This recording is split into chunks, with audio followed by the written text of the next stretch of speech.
Well, I'll tell you, the guest we're going to have come on here, and I think it's warm in there, is named Duncan. I first was introduced to Duncan through TikTok. I know we don't need to talk about that, but by via TikTok. Oh, look, video's working.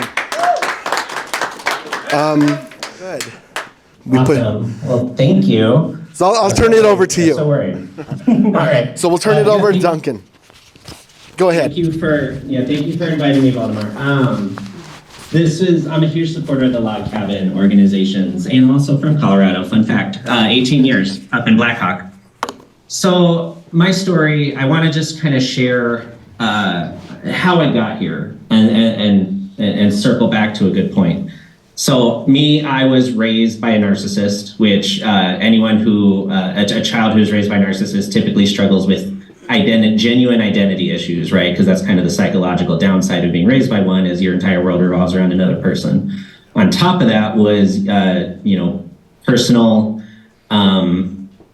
sexual abuse and stuff I had to witness for a long time. And all of that led to a very complicated life of struggling with addiction, struggling with depression, struggling with people-pleasing coping mechanisms, and things like that. So about 6 years ago, I sobered up, and in sobering up, I had to tackle all this stuff I didn't know about myself. I had never lived a life where I wasn't numbing it or escaping a situation.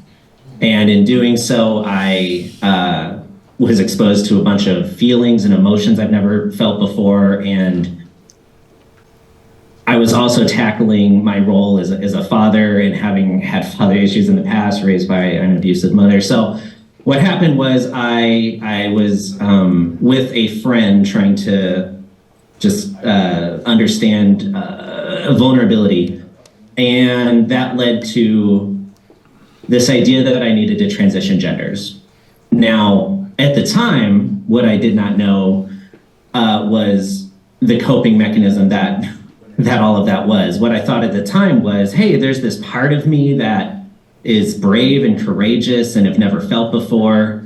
And I spoke to other people and therapists, and that led me down the path of, oh, well, you're tapping into femininity, and that clearly means that you were born in the wrong body, and all of that stuff that leads to transition. And honestly, at the time, being desperate to heal and work on what I needed to, I went with it, and I transitioned medically, and I presented as trans woman for 3 years, and I tackled a lot of stuff in that healing journey.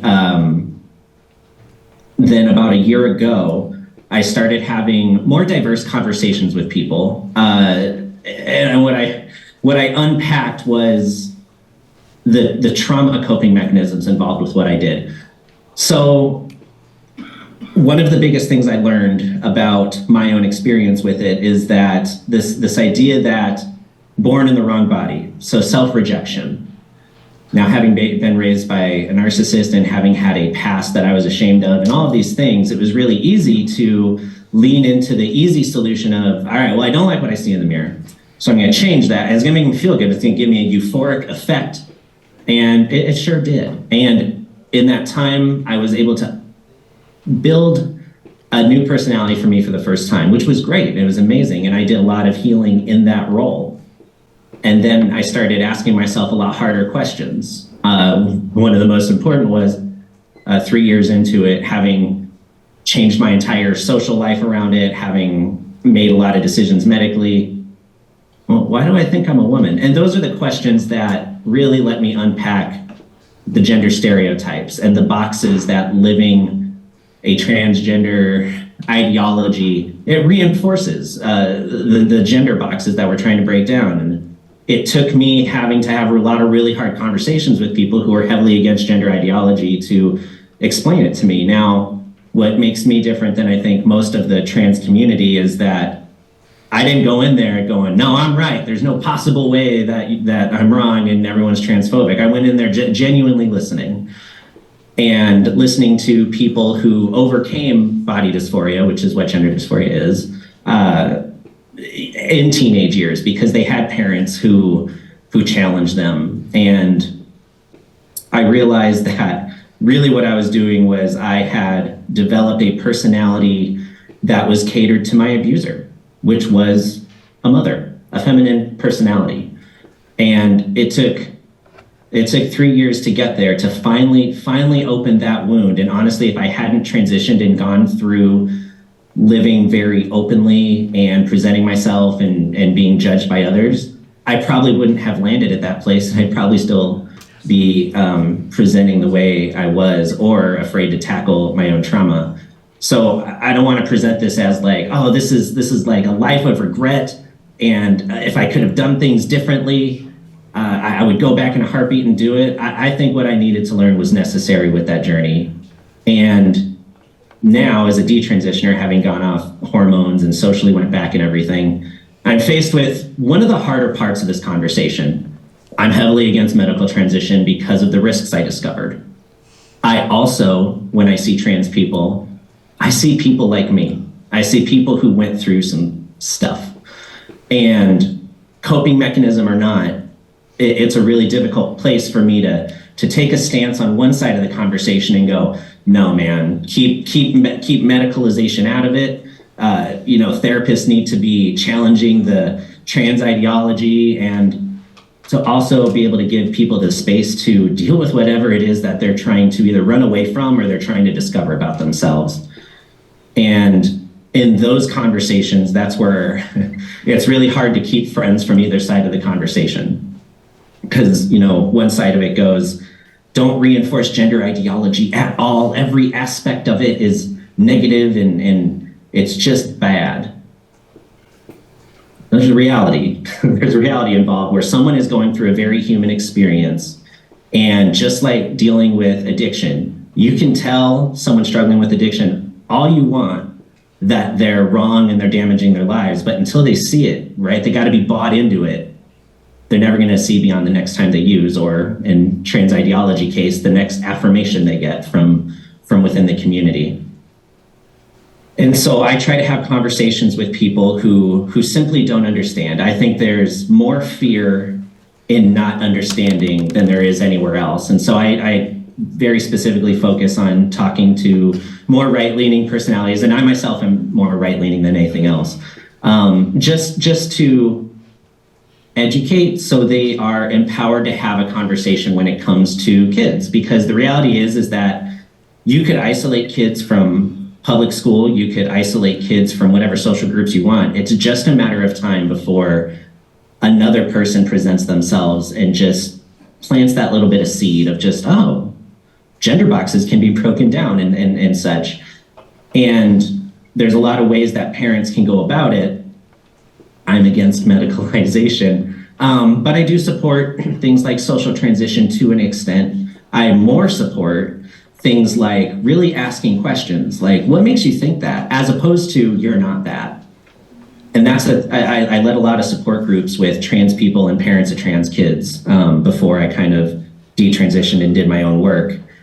And what I realized is just a lot of people are in this time right now where they're learning new languages to advocate for themselves. And with social media and that euphoric and dopamine releasing thing that comes with affirmations from strangers, it's very easy for people to go, oh no, my kid came to me with this situation. I'm in this place of breaking generational trauma, and so I'm going to be that light that I didn't get as a kid, and I'm going to reinforce that, which can be a very slippery slope. It absolutely can. And so I try to challenge parents to challenge it with compassion, right? So don't tell them what you think. Don't tell them what they aren't. Ask them why they think that. And I've gotten quite a few parents to actually pause for a second and instead of taking them straight to a gender affirming doctor, go, whoa, your answers to these questions about why you think the way you do are just negative gender stereotypes. Are you sure you want to reinforce that?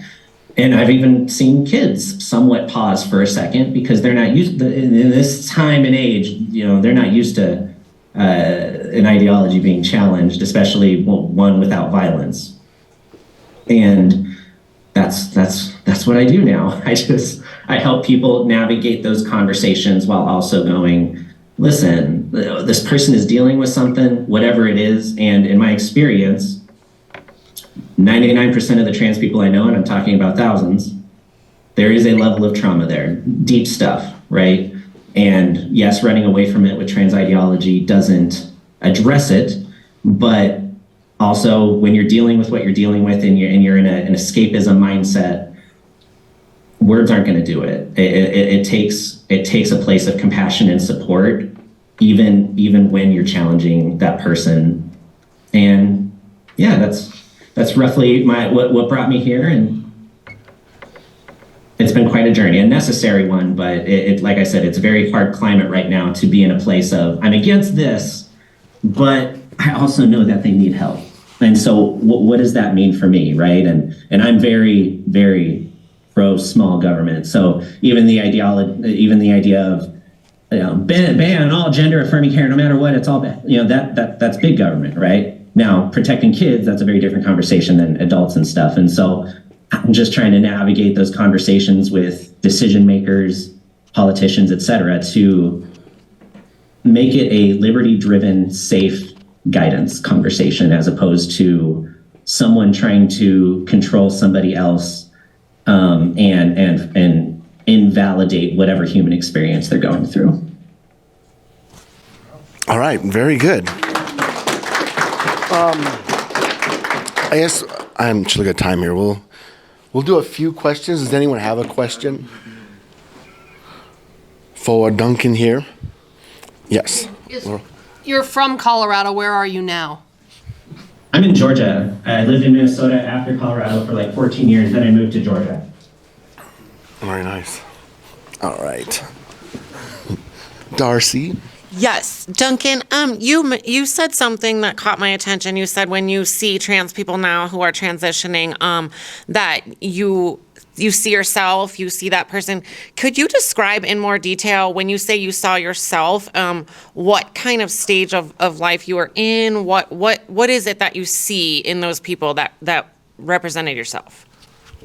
Desperate for validation, desperate for that space to feel love instead of rejection. So I would say that a lot of the trans ideology is more bought into the idea of born in the wrong body, right? I'm rejecting how I was born. And when you do that in a community that really affirms creating and fabricating things, it's very easy to get bought into like, okay, so hate this, but I get this euphoric feeling from other people. And for me, being raised by narcissists, right? Which I think is just becoming an increasingly larger problem with social media. But it's a very touchy subject for me, because what I see people who are weak, like they don't have the strength to have that self-affirmation, that self-love, that self-acceptance, and they're seeking it with other people. And you've got an entire community of people chomping at the bit to go like, oh, are you one of those ones? Are you one of those ones that we can affirm and feel good about it? And it's just this really, it's an unfortunate situation that I feel really bad for, because I'm all about empowerment and healing and getting to that place. And I see people who haven't gotten there yet. And they're also so angry and so bought into identity politics that you can't get through to them. And I was there. I mean, I was never to the point where conservatives are the reason everything's wrong with the world. I definitely never hit that point, but I was definitely very like, nope, this is how I feel. I read it, I see all these things, my therapist says it's good. Clearly gender identity is a construct. Like, I was bought into that because being surrounded by a bunch of people who will affirm that feels good when you're used to a lifetime of rejection and abuse and all of that stuff. So when I see those people, that's what I see. I see someone who hasn't gotten there in that journey yet, and they're surrounded by people who are taking advantage of that part of them that is wounded. Thank you. Hi, Duncan.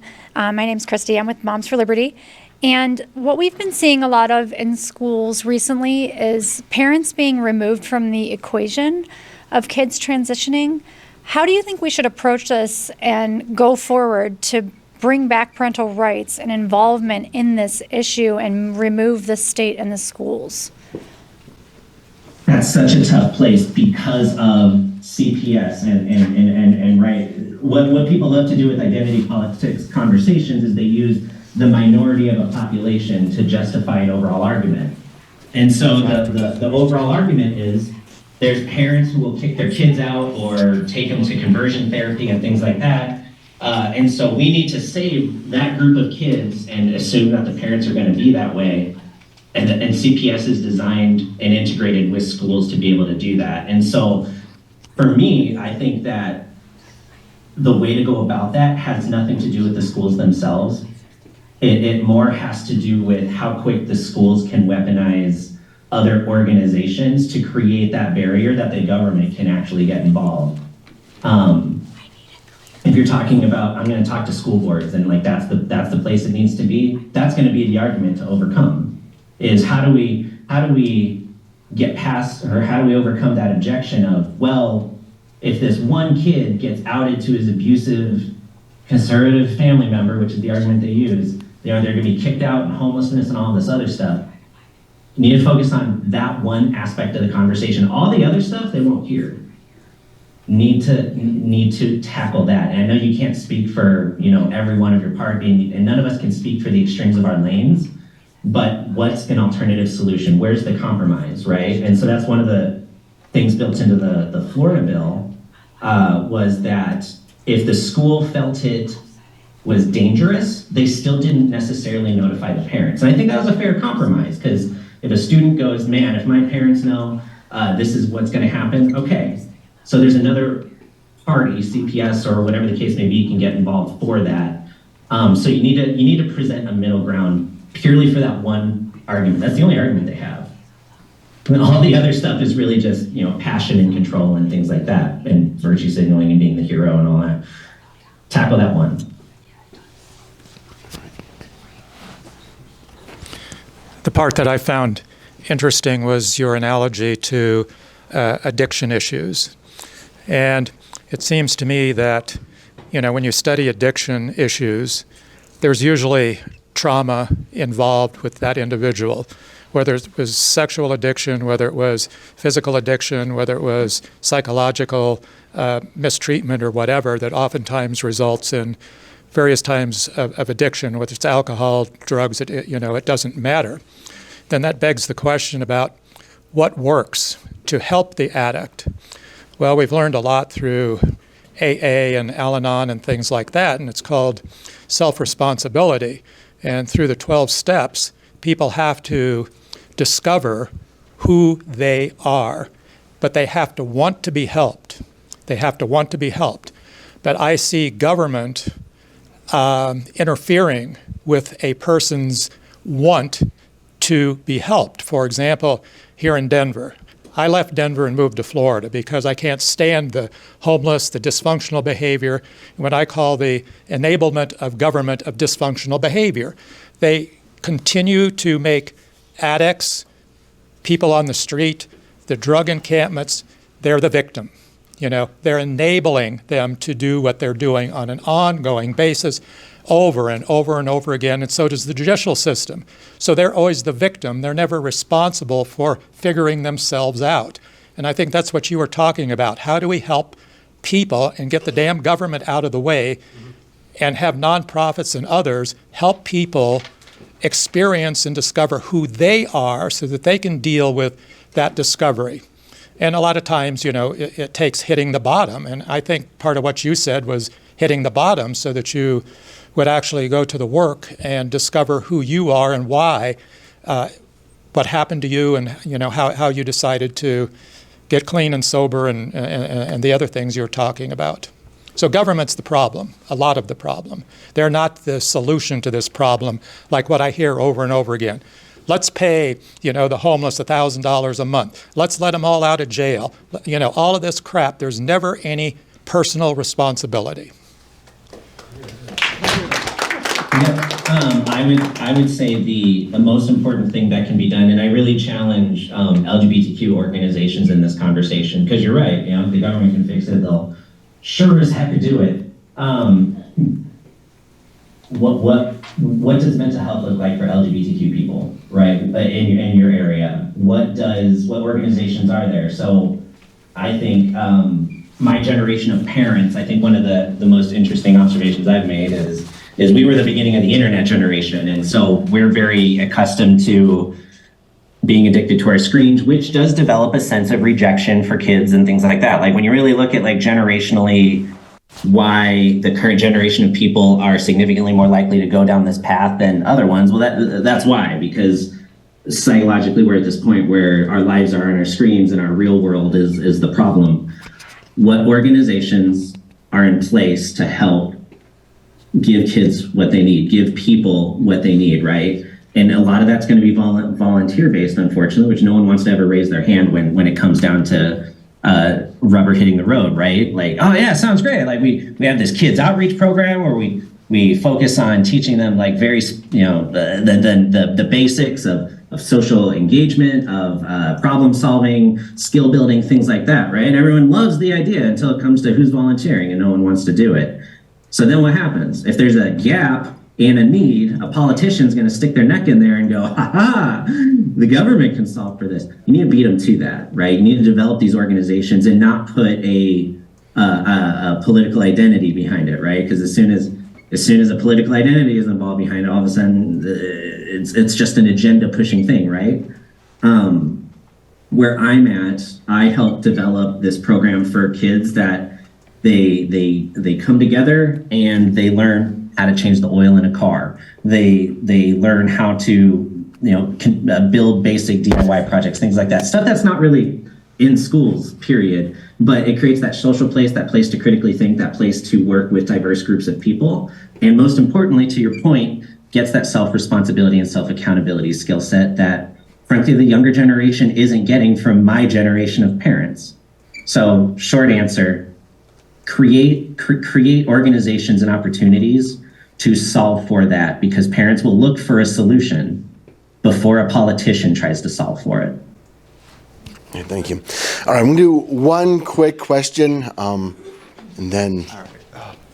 Hi, I have a friend who is trans, and I love her dearly, but she has been listening to a very notorious leftist trans activist who is pretty much a predator, and has said, listen to this story of that Texas is preparing and other conservative states are preparing for genocide, when that is not the case, and they're going to be forcing them to transition.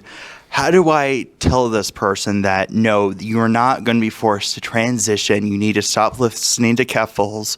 How do I tell this person that this is not going to happen? So you don't tell them, you ask them. Ask them how it's going to happen. And that's the cognitive dissonance thing that you're going to see, right? They're just going to parrot what they've heard, right? Well, if it's illegal to transition, then me not transitioning is the death of trans people. It's like, okay, so you're nothing more than that at all, right? That's what I had to face with. I had to like really sit in that for a second and be like, I mean, outside of how I present, like what part of my personality even matters? And if all they can do is say the word conservative in their arguments, they're not quite there. Like you need to separate the identity politics from the conversation, which sometimes means getting a little compromisey about it. But when I deal with trans activists, now mind you, I'm hated because I'm detransition now. But I do challenge the, okay, well, it's trans genocide. Well, I mean, you're not going to die, right? Well, I'm going to kill myself because I won't get the gender affirming care I need. I'm like, well, why is that your only solution? I mean, can't you just present however you want? Like, they're not making it illegal to present however you want. They just don't want medicalization. That's very different. You want to go present how you want? I will call you whatever pronouns you want. But I'm going to do it, and you're going to be safer now. You're not going to die of cancer much sooner. Wouldn't you want that? Don't you want to live longer? Like, isn't that kind of your argument? You kind of have to approach it that way of just, their ideology is they're going to die if they don't get it. Well, why? Why is that the only option? What else can be true? And they're either going to shut down or they will try to have the conversation and be emotional about it. But it's one of those, if you can't tell at them, you can't talk at them. All right, well, thank you, Duncan, so much. We appreciate you coming on today. Absolutely, my pleasure. Yeah, and let everyone know where they can follow you. Follow you. Follow, yes. I'm on just about everything. Boldly Growing Forward, and that's the number 4 word. On all the platforms. All right, thank you. And we'll put it out on social media too, so you can get the links. All right, thank you very much. Thank you.